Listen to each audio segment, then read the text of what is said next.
हमारे पिछले वीडियोस की तरह इस वीडियो में भी आज हम बात करने वाले हैं एक ऐसे मुद्दे पर जो ह्यूमन राइट्स, एजुकेशन और लॉ तीनों से जुड़ा हुआ है। सुप्रीम कोर्ट के पास एक ऐसी पब्लिक इंटरेस्ट लिटिगेशन आई है जो रोहिंग्या रेफ्यूजीज के स्कूल एडमिशन और गवर्नमेंट बेनिफिट्स के लिए फाइल की गई थी और इस मामले में सुप्रीम कोर्ट ने फाइनली एक ऑर्डर दिया है, पर ये डिसीजन काफी नुआंस्ड है। क्या ये जजमेंट रोहिंग्या बच्चों के लिए एक नया दरवाजा खोलती है या फिर एक और लीगल चैलेंज क्रिएट करती है? चलिए समझते हैं। रोहिंग्या रेफ्यूजीज का मुद्दा फिर से गर्म हो गया है। क्या इन्हें इंडिया में बेसिक राइट्स मिलनी चाहिए या नहीं? क्या इंडियन सिटीजन्स को इससे कोई दिक्कत है? और सबसे बड़ा सवाल, सुप्रीम कोर्ट का क्या कहना है? अगर आपको लग रहा है कि ये एक पुराना मुद्दा है जो बस न्यूज में आता जाता रहता है तो रुक जाइए, क्योंकि इस बार सुप्रीम कोर्ट ने एक बड़ा ऑब्जर्वेशन दिया है। क्या एक लाइन का सुप्रीम कोर्ट का ऑर्डर किसी की जिंदगी बदल सकता है? सीनियर एडवोकेट कॉलिन गोंजाल्विस का कहना था कि अगर सुप्रीम कोर्ट एक सिंपल लाइन लिख दे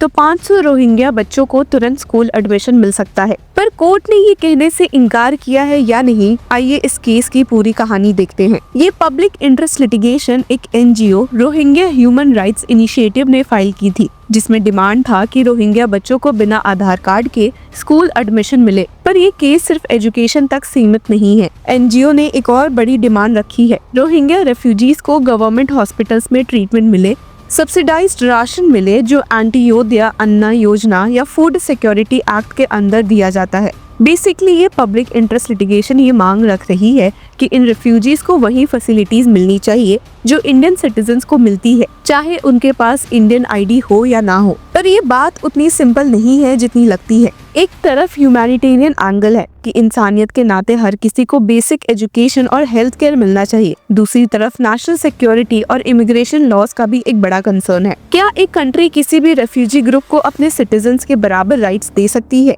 क्या ये डिसीजन इंडियन टैक्स पेयर्स के ऊपर एक एडिशनल बर्डन डाल देगा? क्या ये एक ऐसा प्रेसिडेंट सेट करेगा जो इलीगल इमिग्रेशन को और बढ़ावा देगा? सुप्रीम कोर्ट में जस्टिस सूर्यकांत और एन कोटेश्वर सिंह की बेंच ने कहा कि रोहिंग्या बच्चों को पहले अपना नियरेस्ट स्कूल से कांटेक्ट करना चाहिए। अगर स्कूल उन्हें एडमिशन देने से मना करता है तो उन्हें लीगल एक्शन लेने का पूरा हक है। पर सीनियर एडवोकेट कॉलिन गोंजाल्विस ने, जो कि एनजीओ की ओर से मौजूद थे, को कोर्ट को याद दिलाया कि सॉलिसिटर जनरल तुषार मेहता ने पहले अश्योरेंस दिया हुआ है कि रोहिंग्या बच्चों को एट पार्ट ट्रीट किया जाएगा, मतलब उन्हें इंडियन बच्चों की तरह ही स्कूल एडमिशन मिलना चाहिए। जब बेंच से अर्ज करते हुए सीनियर एडवोकेट गोंजाल्विस ने कहा कि we need someone to say that they are entitled to go, तो उसके जवाब में जस्टिस सूर्यकांत ने ऐड किया, The very fact that we are asking them to go to school means they are entitled. Once we are saying we are creating a right. पर court ने ये भी कह दिया कि पहले बच्चों को खुद स्कूल से कांटेक्ट करना होगा। अगर एडमिशन डिनाई होता है तो वो दिल्ली हाई कोर्ट जा सकते हैं। एक तरफ ये डिसीजन रेफ्यूजी राइट्स को रिकॉग्नाइज करता है, पर दूसरी तरफ डायरेक्ट रिलीफ नहीं देता।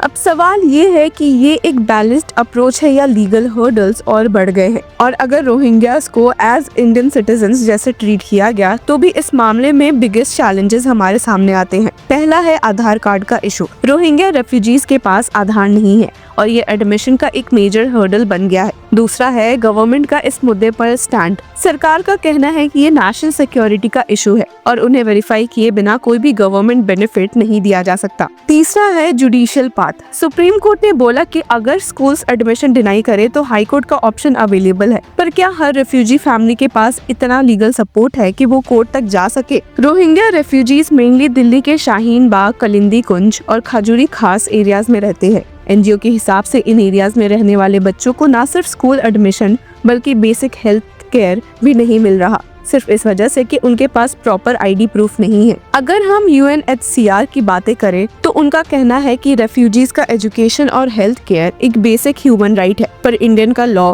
इन राइट्स को ऑफिशियली रिकॉग्नाइज नहीं करता है, क्योंकि यहाँ रेफ्यूजीज का कोई डेडिकेटेड लॉ ही नहीं है। ऐसे आपको बता दे कि इस केस की लास्ट हियरिंग में कोर्ट ने कहा भी था, no child will be discriminated against in education, मतलब चाहे कोई भी हो उसका स्कूल जाने का हक कोई नहीं छीन सकता। ये बात तब सामने आई थी जब इस NGO Rohingya human rights initiative ने एक प्ली फाइल की थी। एनजीओ का कहना था कि दिल्ली में रहने वाले रोहिंग्या रेफ्यूजीज को पब्लिक स्कूल्स और हॉस्पिटल्स का एक्सेस नहीं मिल रहा क्योंकि उनके पास आधार कार्ड नहीं है।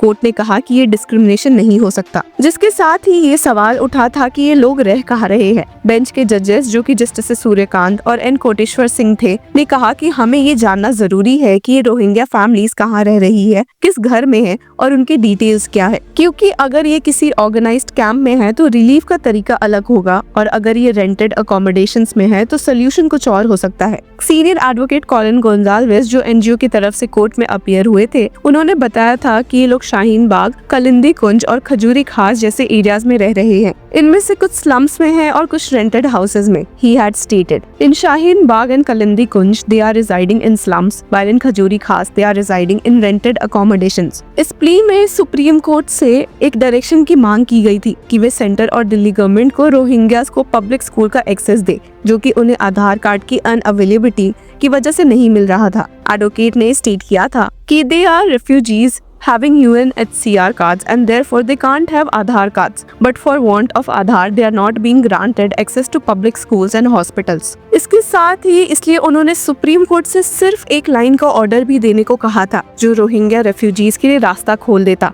He had stated, I have been fighting for this cause since 2018 and with one direct order the court will be granting admission to 500 students. पर सुप्रीम कोर्ट ने ऐसा करने से मना कर दिया और साथ ही इस पब्लिक इंटरेस्ट लिटिगेशन को भी डिसमिस कर दिया। अब कई बातें लोगों के मन में उठती है कि क्या इंडियन सिटीजन्स को ये एमिनिटीज बाहर वाले लोगों के साथ शेयर करनी भी चाहिए या नहीं, उसमें भी जब तब सेंट्रल गवर्नमेंट का स्टांस इस केस में कंटेंशियस है। सुप्रीम कोर्ट का ये डिसीजन एक लीगल बैलेंस का काम करता है। एक तरफ कोर्ट ने सीधा गवर्नमेंट को ऑर्डर नहीं दिया, पर दूसरी तरफ रेफ्यूजीज को एक लीगल रूट दिया है। पर सवाल ये उठता है कि क्या ये एक फाइनेंशियली और सोशली वल्नरेबल रेफ्यूजी फैमिली के लिए प्रैक्टिकल सोल्यूशन है या नहीं? क्या ये डिसीजन रेफ्यूजी राइट्स के लिए एक अच्छा स्टेप है या एक और लीगल लूप? आपका क्या कहना है? कमेंट्स में जरूर बताएं और अगर ऐसे लीगल एक्सप्लेनर्स पसंद आ रहे हैं तो लॉ चक्रा को सब्सक्राइब करें।